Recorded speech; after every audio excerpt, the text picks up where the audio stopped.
얼마 전에 저희는 면직 기념으로 나트랑에 다녀왔어요. 여기가 나트랑에서 제일 좋았던 뷰인데요. 근데 솔직히 말하면 저는 이 순간에도 핸드폰으로 계좌를 보고 있었어요. 안녕하세요. 바이어 1개월 차 수비 부부입니다. 직장 다닐 땐 여행이 탈출이었어요. 딱 3박 4일 현실에서 잠깐 도망치는 것 정도였어요.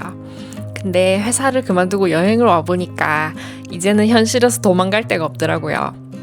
오늘 하고 싶은 얘기는 이거예요. 인터넷에 보면 10억, 20억 있어도 바이어 안 한다는 사람도 엄청 많잖아요. 그리고 저희 유튜브를 보고 무슨 7억으로 바이어냐고 욕하는 분들도 있었어요. 근데 제가 생각하기에 그런 분들은 자기 불안감을 저희한테 투사를 하는 것 같아요. 사실 인간이 막연하게 느끼는 그런 미래에 대한 불안감은 통장 잔고가 얼마가 된다고 해도 절대로 사라지는 건 아닌 것 같더라고요. 저희가 바이어를 했다고 해도 불안감이 완벽하게 없는 상태라서 바이어를 시작한 거는 아니었어요. 일부러 좋은 곳에 밥을 먹으러 갔는데 풍경이 너무 이뻐서 감탄을 하잖아요.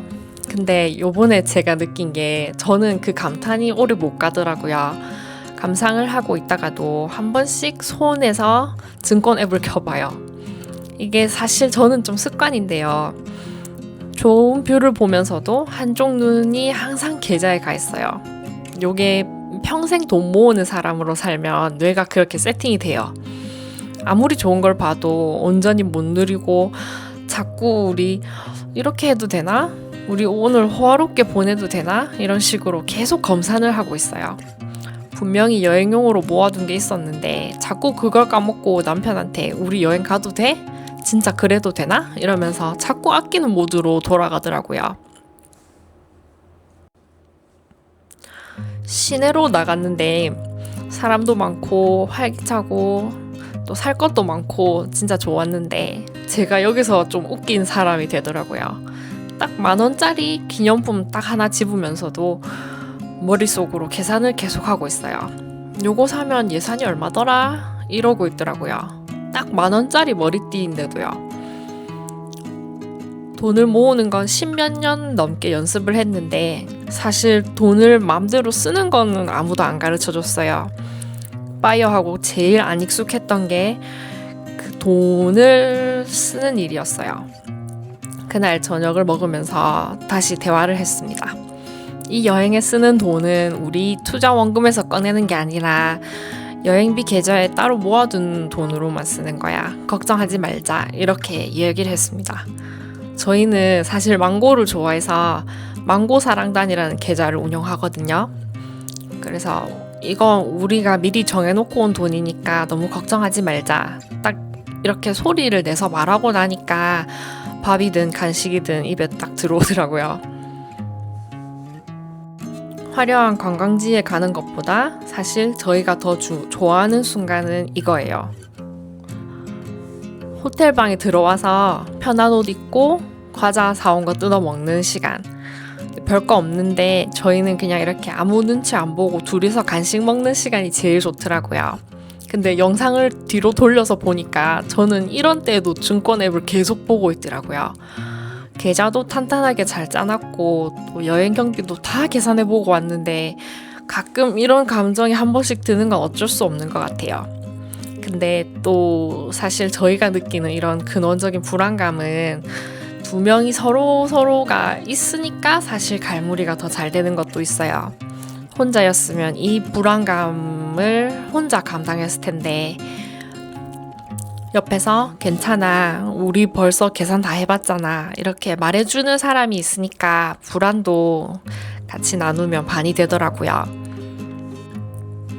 여행 마지막 날에 떠나기 전에 바다를 다시 쳐다봤습니다. 누가 그러더라고요. 바이어족 완전히 되고 나면 불안이 없어지지 않냐고 물어봤어요. 근데 솔직히 저는 이렇게 앉아서도 조금은 불안했어요.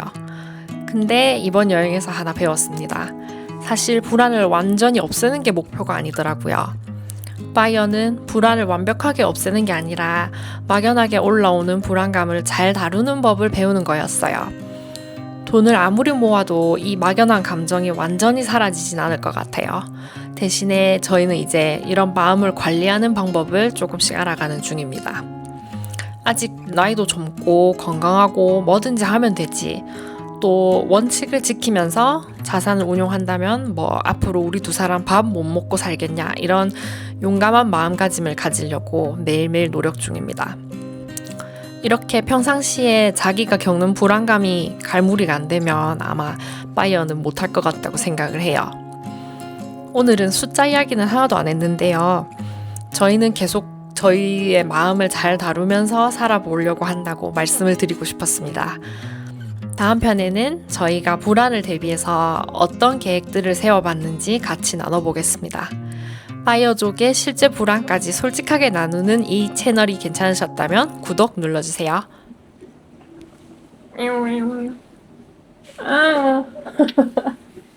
오용오용오용. 나를 쳤어. 그것이 남편이니까. 남편이 가장 유력한 용의자입니다.